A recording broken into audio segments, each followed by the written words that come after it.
Voici ce qui est écrit, je prends à partir du verset 1er. Puis j'ai vu dans la main droite de celui qui était assis sur le trône un livre écrit à l'intérieur et à l'extérieur, fermé grâce à cette sceau. J'ai vu aussi un ange puissant proclamer d'une voix forte, je cite, « Qui est digne d'ouvrir les livres de vie et d'en briser les sceaux ?» Fin des citations. Mais personne, ni dans le ciel, ni sur la terre, ne pouvait ouvrir les livres, ni le regarder. Je pleurais beaucoup parce que personne n'avait été trouvé digne d'ouvrir les livres et de le regarder. Alors l'un des anciens me dit, citation, « Ne pleure pas, car les lions de la tribu de Juda, les rejetants de la racine de David, a vaincu pour ouvrir les livres et ces 7 sceaux. » Fin des citations. Le verset 6. Puis j'ai vu au milieu du trône et des 4 êtres vivants qui étaient au milieu des anciens un agneau debout comme offert en sacrifice. Il avait 7 cornes et 7 yeux qui sont les 7 esprits des dieux envoyés par toute la terre. Il vint prendre les livres de la main droite de celui qui était assis sur le trône. Quand il eut pris, disais-je, les livres, les 4 êtres vivants et les 24 vieillards se prosternèrent devant l'agneau. Chacun tenait une harpe et des coupes d'or remplies de parfums, qui sont alors, c'est la Bible qui nous révèle, les prières des saints. Et ils chantaient d'un cantique nouveau en disant, je cite le cantique, « Tu es digne de prendre les livres et d'en ouvrir les sceaux, car tu as été offert en sacrifice et tu as racheté pour Dieu par ton sang des hommes de toute tribu, de toute langue, de tout peuple et de toute nation. Tu as fait de rois et de prêtres pour notre Dieu et ils régneront à jamais. » J'ai joint à cette lecture la seconde que je trouve dans l'Épître aux Hébreux, le chapitre 10. Vous pouvez noter très rapidement. La péricope que nous allons lire commence par le verset 5. Nous liserons jusqu'au verset 9. Hébreux chapitre 10, du verset 5 au verset 9. C'est pourquoi en entrant dans les mondes, Christ dit, je cite, « Tu n'as pas voulu ni sacrifice ni offrande, mais tu m'as formé un corps. Tu n'as accepté ni holocauste ni sacrifice pour le péché. Alors, j'ai dit, citation des citations, mais voici je viens dans le rouleau du livre, il est écrit à mon sujet pour faire, ô Dieu, ta volonté. » Il a d'abord dit, citation, « Tu n'as voulu et tu n'as accepté ni sacrifice ni holocauste, pour le péché, qui sont pourtant offerts conformément à la loi. » Et ensuite, il a déclaré, « Mais voici, je viens, ô Dieu, pour faire ta volonté. » Il a aboli ainsi le premier culte pour établir les seconds. Et c'est en raison, oui, de cette volonté que nous avons été rendus saints par l'offrande du corps de Jésus-Christ une fois pour toutes. Parole du Seigneur. Nous rendons grâce à Dieu et nous bénissons énormément le Seigneur. Nous remercions la conduite de ces cultes menés par ses serviteurs et nous nous disons un gai dimanche pour un matin comme celui-ci, un matin béni qui s'inscrit dans le 2e mois de notre année placée sous les thèmes « Porte élevez vos linteaux car le roi des gloires fait son entrée ». C'est le thème tiré du psaume 23, 24. C'est le psaume 24, strophe 7. C'est le thème de notre année. Mais exceptionnellement pour le premier trimestre, comme il en est des traditions, nous avons un sous-thème, s'asseoir à la table des grands. S'asseoir à la table des grands voudrait seulement nous dire, quand l'Éternel fait son entrée, il nous invite à changer de position. Il nous invite à modifier notre façon d'être et de vivre. Mais puisque nous évoluons sur fond des objectifs fixés dans chaque mois, pour le mois de février, pour ceux qui le savent, et je le dis pour ceux qui nous visitent, nous avons l'objectif adoration. C'est ce que nous poursuivons. Adoration, pas simplement parce que nous chantons, parce que nous prions, mais adoration parce que nous mettons le Christ, notre Seigneur, au centre de notre culte. Adorer veut dire révéler ce que Dieu est. Adorer, c'est aussi mener une vie conforme à ce qu'il veut. Pas seulement chanter, pas seulement prier, Mais l'Église voudrait nous inviter les uns les autres à comprendre que nous sommes chrétiens, pas seulement parce que nous espérons avoir du Seigneur beaucoup d'autres choses, mais puisque lui aussi attend de nous des choses. Qu'est-ce qu'il attend de nous? Il attend de nous une vie en sacrifice, une vie qu'il accepte comme Seigneur et Sauveur. Le texte de base, j'en viens à mon message du jour. Je l'ai tiré dans le livre d'Apocalypse qui est le texte de base auquel je joins celui d'Hébreux, l'épître rédigé au cœur de la révélation sur le culte. En ce chapitre 10, les narrateurs du livre révèlent la passation qu'il y a eu entre le premier et le deuxième culte. En fait, il fait seulement la différence entre l'Ancien et le Nouveau Testament. Mais il y a un élément central qui différencie les testaments. C'est l'accomplissement de la mission de Christ à la croix. Et c'est ce qui se présente dans le Nouveau Testament comme le point central du culte, la croix de Jésus. Nous n'adorons pas, je le précise, parce que nous croyons que Jésus est encore à la croix, mais parce que nous croyons qu'il est passé par la croix. Nous, protestants, ne maintenons pas Christ à la croix, mais reconnaissons qu'il est passé par la croix et l'a laissé comme symbole du salut à quiconque croit en lui comme Seigneur et Sauveur. Et c'est comme ça que l'épître aux Hébreux dit, l'ancien culte de l'Ancien Testament, il fait allusion à l'ancienne alliance. L'alliance de nos pères par Moïse, Abraham, Isaac, Jacob. Nos pères, ceux-là à qui Dieu s'était révélé, ont vécu sous cette alliance. Mais leur culte n'était pas autant spirituel. Et nous allons comprendre pourquoi. Certes, ils adoraient. Certes, Dieu s'est révélé à eux et les accompagnait. Mais quelque part, la plupart d'entre eux qui étaient sortis d'Égypte n'étaient pas entrés à Canaan. Ils sont morts dans le désert. En dépit du fait qu'ils aient bu à l'eau du rocher, mangé de la manne spirituelle. En dépit du fait que Dieu s'était constamment révélé à eux. Mais c'est avéré que leurs péchés, que leurs forfaits les ont empêchés à accéder à la vérité de Dieu. En d'autres termes, ils n'ont lu les livres de la vérité de la pensée de Dieu que de l'extérieur. Ils ont vu Canaan, mais de l'extérieur. Ils ne sont pas entrés pour la plupart parce que l'alliance qui les accompagnait, fondée sur le sacrifice des boucs, de béliers, des taureaux, n'était pas en mesure d'ôter le péché, mais de les couvrir.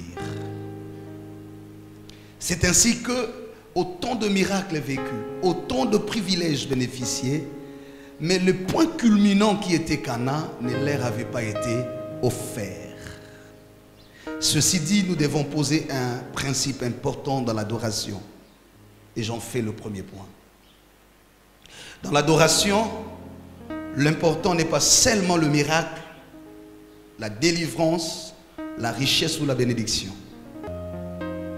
Nous devons éviter d'avoir cette foi superficielle, cette foi rattachée au matériel, qui ne s'évalue qu'en fonction de ce que Dieu donne en termes de matériel. Nous devons dépasser ces niveaux. Je vous disais il y a quelques dimanches passés, très souvent les gens pensent que nous prions parce que nous sommes sans utilité dans la société. Les gens pensent que nous prions parce que nous n'avons pas quoi faire. Les gens pensent que nous prions parce que nous cherchons le pain, le travail, les enfants. Ce n'est pas mauvais, ce sont nos privilèges réservés à l'alliance que nous avons avec Dieu. Mais au-delà de ces choses, nous ne sommes pas chrétiens que pour cela. Au-delà de tout, parce que nous avons rencontré celui de qui la Bible nous a présenté, nous parle comme le Seigneur, le Sauveur, Jésus-Christ. Au point que même s'il ne donnait pas tout ce que je pourrais espérer avoir de lui, mais il y a quelque chose que le monde ne pourra jamais m'arracher. C'est de croire qu'il est Seigneur et Sauveur. Même quand ça sera les derniers soupirs de la vie, même quand tu auras été victime alors que tu sais avoir raison. J'illustre ici Jean-Baptiste dans sa prison. Lui là même qui a révélé Jésus comme l'agneau de Dieu, mais une fois en prison, il va poser une question très philosophique. Est-ce lui le Messie ou devrions-nous en attendre un autre? Écoutez la réponse de Jésus. Allez dire à Jean, les aveugles voient, les boiteux marchent. Et la bonne nouvelle du royaume est proclamée. En d'autres termes, avec ou sans sa délivrance, Jésus est Dieu. Il ne devient pas Dieu parce qu'il va délivrer Jean-Baptiste. Il est Dieu même quand la tête de Jean-Baptiste sera décapitée. Nous n'adorons pas seulement celui qui nous a dit venez parce que je vous donnerai l'argent, le mariage, les enfants. J'insiste à ne pas être contre ces choses. Nous en avons tous besoin comme humains. Mais je dis ce n'est pas cela le point central de notre foi. Ce n'est pas pour ça. Sans cela nous serons chrétiens. Avant cela nous étions chrétiens. Avec cela nous sommes chrétiens. Et après cela nous resterons chrétiens. Jésus n'est pas une possibilité, n'est pas un choix. Jésus est une obligation de notre existence.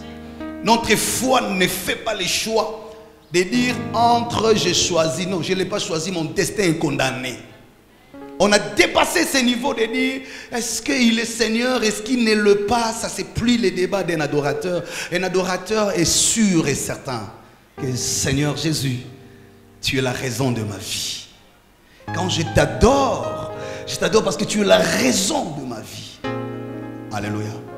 Et c'est très important de les comprendre, mes frères et sœurs.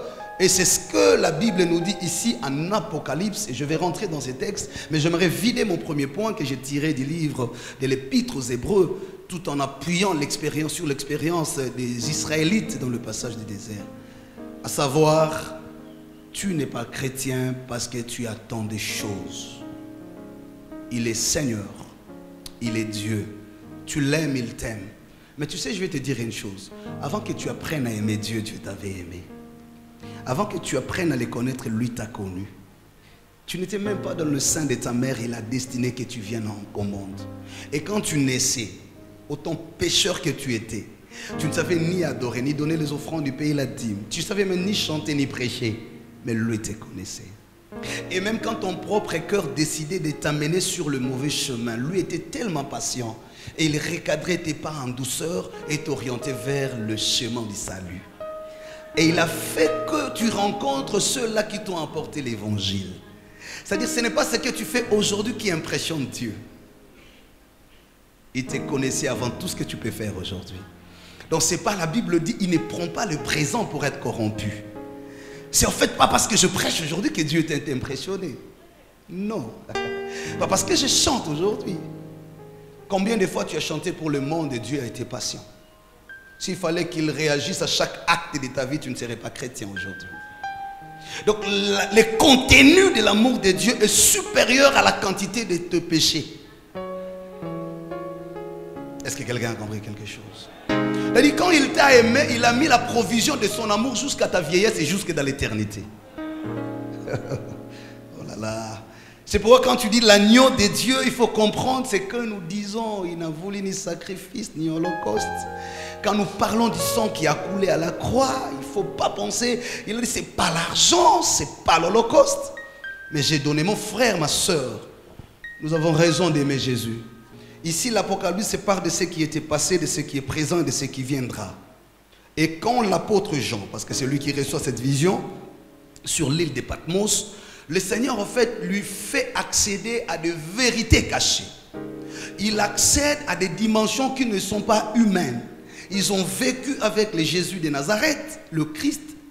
Mais après l'expérience physique avec Jésus au long de son ministère, tout au long de son ministère, il y a une autre expérience au-delà de ce qu'il connaissait de Jésus en tant qu'humain et Dieu. L'expérience de comment existe le règne de Dieu. C'est ça en fait l'Apocalypse. Le Seigneur prend l'apôtre par l'esprit et il commence à faire passer page par page les expériences. Et quand on arrive à la page, au chapitre 5 de ces livres de révélation, là le Seigneur l'invite à une nouvelle expérience. Il découvre une scène macabre, terrifiante. Qu'est-ce qu'il voit? Il y a 4 éléments dans cette scène. Le premier élément, c'est qu'il voit un être dont il ne sait pas imaginer la nature, mais cet être était assis sur le trône. Cet être était bien Dieu. Le deuxième signe, c'est qu'il entend un ange puissant, c'est le deuxième élément, en train de crier, un peu dans une sorte d'inquiétude, posant hautement la question, qui est finalement digne d'ouvrir les livres? Je rappelle que celui qui était assis sur le trône, au premier élément, tenait en main un livre. Ça, c'est le deuxième élément que j'ai failli oublier. Le livre qui était écrit en dedans et en dehors. Mais la Bible de préciser, ce livre n'était pas ouvert. Il était scellé. Scellé grâce aux 7 sceaux. Pourquoi les chiffres 7? Pourquoi scellé? Et pourquoi on écrit de l'extérieur comme de l'intérieur? Et c'est ça l'inquiétude de l'ange qui commence à demander, au fait, qui est digne d'ouvrir les livres? L'ange veut nous dire, il ne suffit pas seulement de se contenter de lire ce qui est à l'extérieur du livre, mais il y a de secrets. En fait, l'apocalypse de l'apocalypse. Pendant qu'il était déjà dans l'apocalypse, dans la révélation, mais il se rend compte que dans la révélation, il y avait une révélation. Il devrait accéder à une dimension supérieure à ce qu'il avait déjà reçu comme grâce. C'est parce que les livres ne révèlent pas son contenu à quiconque. Il était fermé. Il était caché. Et l'ange dit, mais qui? Et l'ange va plus loin pour dire, dans les cieux, sur la terre, sous la terre, personne n'est trouvé digne. Quatrième élément, je dis le premier c'est celui qui est assis sur le trône, le deuxième c'est les livres, le troisième c'est l'ange, le quatrième élément c'est maintenant Jean lui-même qui après avoir vu cette scène a commencé à pleurer. Il pleurait. Pourquoi il pleurait? Parce qu'il disait désespoir. Ah, désespoir. Nous sommes malheureux. Parce que si même au ciel il n'y a personne, si même parmi les archanges il n'y a personne, sur la terre je n'espère même pas, et sous la terre il ne faut même pas en parler. Donc nous sommes malheureux. Donc on n'aura jamais accès à ces livres. Donc on ne saura jamais ce qui est écrit. On n'aura jamais accès à des vérités. Et pendant qu'il pleurait, c'est le cinquième élément, c'est un ancien. Parmi ces vieillards autour du trône, comme je l'ai prêché les dimanches écoulés, qui lui dit, ne pleure pas. Certes, il n'y a personne qui soit digne, certes. Mais attends. Il y a les lions de la tribu de Juda. Il y a l'agneau de Dieu. Il y a un qui est trouvé digne. Et celui-là a double dimension. Il est le lion, mais il est aussi l'agneau. Et quand il entend cela, il se rend compte qu'enfin, nous ne sommes pas malheureux. Et en même temps, ce sont les archanges, ce sont les vieillards qui ont commencé à pousser des cris, qui ont commencé à adorer en disant, tu es digne. Alléluia. Je suis en train de chercher encore la page. Tu es digne. Tu es saint. Tu es digne d'ouvrir les livres et d'en remplir les sceaux. Alléluia. Que retenir de cette scène pour nous, en ce qui nous concerne, que retenir dans notre foi, dans notre dimension d'adoration? Je ne serai pas long, peut-être dans 20 minutes, je vais chuter déjà. Qu'est-ce qu'il faut retenir pour nous? Que retenir, disais-je? Le premier qui sera le deuxième point. J'aimerais que chacun de nous se rende compte que quoi que nous fassions, quoi que nous parlions, quoi que nous disions, tu es chrétien, c'est vrai, tu pries à telle église, tu prêches, tu chantes. Mais bien aimé, si tu n'accèdes pas à des vérités, si tu n'accèdes pas à la grandeur, si tu n'accèdes pas à la vie éternelle, tu seras malheureux. Tu seras malheureux. C'est comme ça que Jean a commencé. Jean, c'est l'image de l'homme. Lorsque tu n'as pas accès à des livres, là, les livres étaient là. Jean voyait les livres, mais les livres étaient écrits en dedans. Beaucoup se contentaient de l'écriture extérieure du livre. Ils voyaient ce qui est écrit de l'extérieur. Ils se limitaient à ce qui était écrit de l'extérieur. Mais Jean a compris, au-delà de ce qui est extérieur, j'ai aussi besoin d'aller à ce qui est intérieur, à ce qui est profond. Mon frère, ma soeur, dans la vie chrétienne, il y a des niveaux, il y a des dimensions, il y a des échelles. Je t'invite ce matin à dépasser les niveaux évangéliques de la foi, à dépasser les niveaux d'affermissement ordinaire de la foi. Mais j'aimerais te susciter, te forcer, t'inciter, te pousser, t'encourager davantage à connaître et à connaître encore le Christ, le vrai, celui qui est assis sur le trône. Il y a de vérités dont on n'aura pas accès tant qu'on est encore loin de la présence de Dieu. Il y a des choses auxquelles on n'aura jamais accès tant qu'on n'a pas une vie profonde d'intimité avec Dieu, tant qu'on n'a pas une vie profonde de sainteté avec Dieu, tant qu'on n'a pas une vie profonde de la crainte de Dieu, tant qu'on n'a pas une vie profonde de marcher avec le Saint-Esprit. Ce matin, Dieu nous interpelle à ça.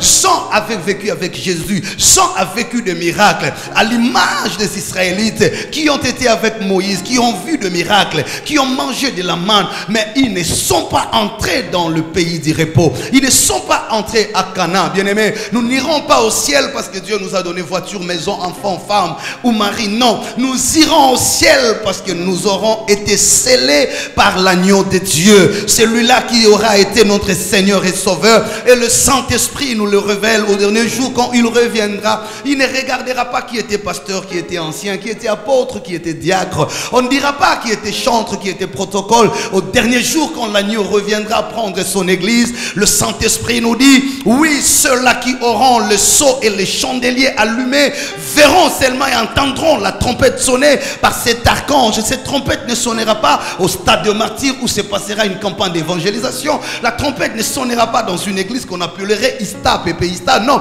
la trompette sonnera de manière surnaturelle. N'entendra le son de la trompette que celui qui aura le sceau de l'agneau, celui qui sera été scellé, celui qui aura été sauvé, celui qui aura été dans la tunique blanche. La Bible dit, il n'a voulu ni sacrifice du holocauste, pas seulement celui qui a donné son offrande à payer sa dîme. Non, non, non, c'est bien toutes ces choses. Mais j'ai dit, au dernier jour, quand l'agneau de Dieu reviendra, nous aurons accès à des vérités cachées pendant longtemps, scellées par le livre, que ceux qui auront accès au livre, ceux qui auront le code d'ouverture du livre, ceux qui auront porté celui qui aura sur sa tête le 7 cornes symbolisant le 7 sceaux qui avait scellé le livre. Je t'appelle ce matin, frère, sœur, à dépasser ces niveaux, à évaluer également ta marche, à savoir que tu es chrétien pas pour toi, mais parce qu'il y a un rendez-vous avec celui qui nous a aimés.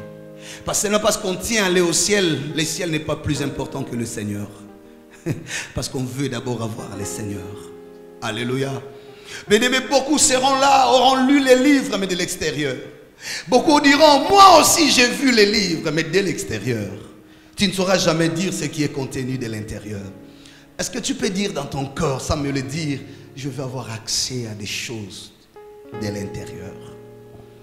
Je vais aller à la profondeur, à ce qui n'est pas donné à tout le monde, à ce qui n'est pas accessible à tout le monde. Les choses de sélection. Le ciel sera sélectif. On ne prendra pas la masse, on prendra celui qui a eu accès à ces livres.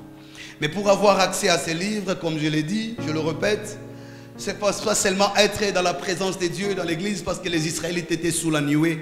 Ils ont marché avec la colonne de feu, mais ils ne sont pas entrés dans la vérité de Canaan. Pour avoir accès à ces livres, c'est là où l'ange dit, il faut être avec celui qui a été trouvé digne. Ce n'est pas toi qui es digne, c'est Jésus qui est digne. Et quand il est en toi, il te rend digne avec lui. Paul dit, ce n'est plus moi qui vis, c'est Christ qui vit en moi. Et la Bible dit dans l'épître aux Hébreux vers la fin, c'est comme ça qu'il nous a rachetés et nous a rendus saints par l'acte de la mort à la croix. Nous sommes saints grâce à Jésus qui est mort et ressuscité. Et celui qui a Christ en lui, il n'est plus une ancienne créature. Toutes choses passées sont devenues anciennes. Il devient une nouvelle créature. Même s'il y a eu des choses dans le passé, mais du moment où tu prends l'engagement, comme tu peux le faire encore aujourd'hui, tu dis Jésus, je te donne ma vie. La Bible dit il n'y a plus de condamnation pour ceux qui sont en Jésus-Christ. De cet instant-là que tu acceptes Jésus, ta vie est lavée, ta vie est purifiée et tu deviens une nouvelle créature. tu deviens propre devant Dieu. Et à partir de cet instant-là, tu peux avoir accès au livre. Alléluia. Tu peux avoir accès au livre. C'est pourquoi ce matin, je t'invite, ne pas être un adorateur qui vient seulement chanter, qui vient seulement prier, mais qui a réellement purifié ses habits, innocenté ses mains et préparé son cœur à l'enlèvement. Alléluia. Puisqu'il y a celui-là qu'on appelle Jésus qui a vaincu. Mais je vais insister sur un point et je vais chuter par là. Le mystère qui s'accomplit ici, pour le comprendre, il faut revenir à la croix. Quand nous revenons dans l'Apocalypse, nous voyons que le livre est scellé. J'aime bien ces choses. Le livre est scellé, il est scellé de 7 sceaux. Mais s'il est scellé, c'est qu'il n'est pas accessible à tout le monde, comme je l'ai dit. Mais lorsque nous revenons dans le livre de Genèse, au chapitre 3, nous comprenons déjà le mystère de la fermeture du livre. Parce que c'est à cause du péché que l'homme a été épargné et a été éloigné en même temps de l'arbre de vie. La Bible dit l'Éternel a envoyé un ange pour empêcher à l'homme d'accéder à l'arbre de la vie. C'est-à-dire depuis Genèse, ce livre a été scellé. Lorsque Jean pleure pour dire, depuis que le livre a été scellé, a été fermé, nous avons été tous chassés du jardin d'Éden, le jardin qui était l'image des lieux de la volonté de Dieu. Et pour rentrer et avoir accès à ces livres, il fallait attendre celui révélé par Genèse chapitre 3 verset 15, de qui on dit, celui qui sera blessé au talon et qui écrasera la tête du serpent. Et ce que j'aime, c'est que toute la traversée de la Bible, on attendait que cet homme-là, on priait, on attendait, on chantait. Les prophètes sont venus, ils ont prophétisé, on dit, on attendait, on a révélé. Mais un jour, Siméon, qui était au temple, lorsqu'il voit cet enfant venir, il s'appelle Jésus, il dit, mes yeux ont vu les consolateurs. Maintenant, je peux m'en aller. Parce que maintenant, il est arrivé. Maintenant, c'est lui dont on attendait est déjà là. Et quand il arrive à l'âge de 33 ans, il passe par la croix. Et j'aime ce qui se passe à la croix. Ce n'est pas au premier signe, ce n'est pas au deuxième signe, c'est au 7e signe de la croix qu'il va dire tout est accompli. Il a laissé qu'il soit insulté, qu'il soit flagellé, qu'il soit conduit jusqu'à la croix, qu'on le tape. Il a dit la première, la deuxième, mais quand il arrive à la 7e parole, il se rend compte qu'il prend la nature de l'agneau. Parce que là, il était comme les lions de la tribu de Juda, pendant qu'il évangélisait, pendant qu'il guérissait des malades. Et je vois même dans la Bible, il est écrit, lorsque le fou de Gadara a seulement vu Jésus, la légion des démons qui étaient en lui vont fuir, parce qu'ils ont dit, non, non, non, non, on ne peut pas tenir devant cet homme-là. Parce que pendant le ministère, il s'est révélé comme les lions. Il était puissant, il était redoutable, il a repoussé des armées. Au point même quand on a voulu les lapider, les gens l'ont entouré, mais personne n'a osé les toucher. Parce que pendant le ministère public, il a opéré comme les lions de la tribu de Juda. Les démons tremblaient, les fous guérissaient. Mais lorsqu'il arrive au schéma du salut, lorsqu'il arrive au schéma d'ouvrir les livres de vie, il change de nature, il se rend faible. Et là, la Bible dit, il s'est levé comme une faible plante, comme un rejeton qui sort d'une terre desséchée, apparemment sans beauté, sans éclat. Il était semblable à celui qu'on mène à la boucherie. Il ne criait pas. Et les Romains croyaient avoir l'avantage sur lui. C'est pourquoi on l'incitait en disant, tu as guéri les autres, non? Tu as fait des miracles. On attendait qu'il réagisse comme les lions.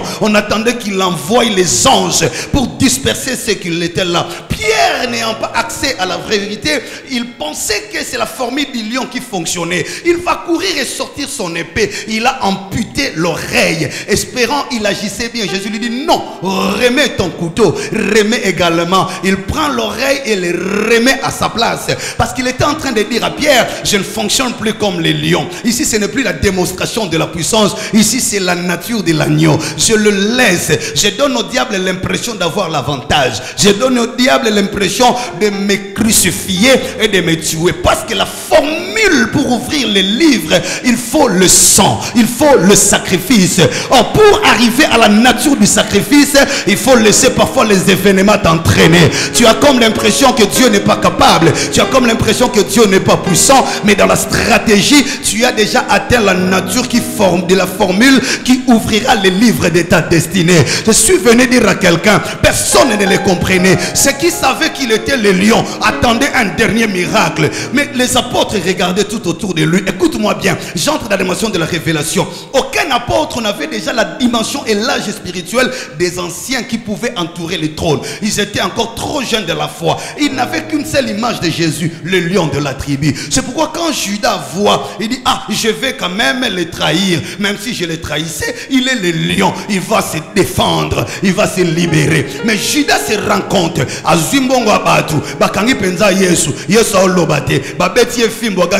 je dis, mais ce n'est pas normal. J'avais vendu espérant qu'il va se sauver. Comme il ne se sauve pas, je vais me pendre. Malheureusement pour Judas, il s'est pendu avant la révélation de l'agneau, parce qu'il pensait que Jésus n'a plus de force. Et le reste des disciples qui étaient là suivaient quand même Jésus pas à pas vers la croix. Mais quand Pierre a vraiment vu qu'on a commencé à enlever les habits, qu'on a vraiment commencé à mettre les clous, Pierre aussi a commencé à se retirer calmement, dit non, non, non, celui que moi je connaissais c'est le lion. Le lion ne peut pas être tué de cette façon là, parce que moi je sais que comme lion, il devrait se défendre. Mais comment il ne se défend pas? Et quand on pose la question à Pierre, toi aussi, tu étais avec cette...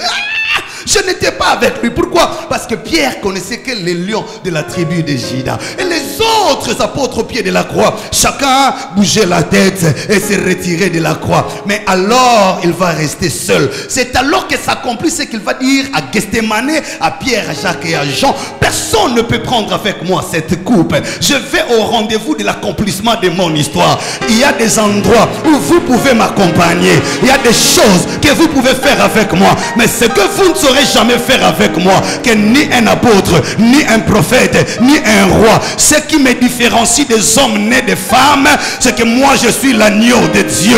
Ce que je suis trouvé digne. Il n'y a pas deux, il n'y a pas trois, il n'y a que un. Donc quand j'irai à la croix, je ne serai pas avec vous. Et tout le monde était en train, jusque-là personne ne comprenait la révélation. Et même quand on les monte à la croix, certains m'insultaient. Tu as sauvé les autres, non? Sauve-toi toi-même. Ils ne savaient pas que Jésus réunissait toutes les conditions de l'agneau. Il faut que les clous entrent. Il faut qu'on perce. Il faut qu'on mette la couronne. Je dis à quelqu'un, tiens encore. Tu es en train d'aller vers l'accomplissement. Tu es en train de totaliser la formule de ta révélation. Les gens pensaient que ça allait s'arrêter avec seulement les clous. Non, il fallait aussi. Mais le dernier événement, la Bible dit, ils ont pris l'épée, ont percé les côtés. Quand ils ont percé, la Bible dit l'eau et le sang. Aïe aïe aïe. Oh, on avait besoin du sang. Comment le sang devrait sortir? Ce n'était pas par la bouche. On a pris le vinaigre, on a mis dans la bouche pour empêcher à ce que l'eau et le sang ne sortent. Pendant qu'on a fermé sa bouche, mais ils ont commis l'erreur. Je dis à quelqu'un, tes ennemis commettront la dernière erreur. Aïe aïe aïe aïe. Ils commettront la dernière erreur parce qu'ils ne savaient pas que le salut avait seulement besoin du sang. Dès qu'une goutte devrait toucher, et quand le sang ensemble avec l'eau, or l'eau c'est l'image de la parole, le sang c'est l'image de la vie. Or quand l'eau et le sang ont coulé, c'est que la parole et l'esprit se sont accordés et le salut est devenu total. Et c'est alors qu'on peut dire il a été trouvé digne. Je déclare que Jésus-Christ est Seigneur, parce qu'à la croix l'eau et le sang ont coulé au même moment. Et pendant que les hommes le regardaient, croyant qu'il a échoué, tout le monde l'abandonnait seul à la croix. La Bible dit le rideau du temple qui séparait les vérités intérieures et les vérités extérieures a commencé aïe aïe aïe aïe à se déchirer. Les gens ne comprenaient pas. C'était l'accomplissement de la révélation, que ce qui était dans le lieu très saint, ce qui était réservé uniquement aux souverains sacrificateurs, ce que tout le monde ne pouvait pas avoir le jour-là à la croix. Jésus, pendant qu'il rendait l'âme, pendant qu'il était agréé, il y avait le livre qui était en train de s'ouvrir.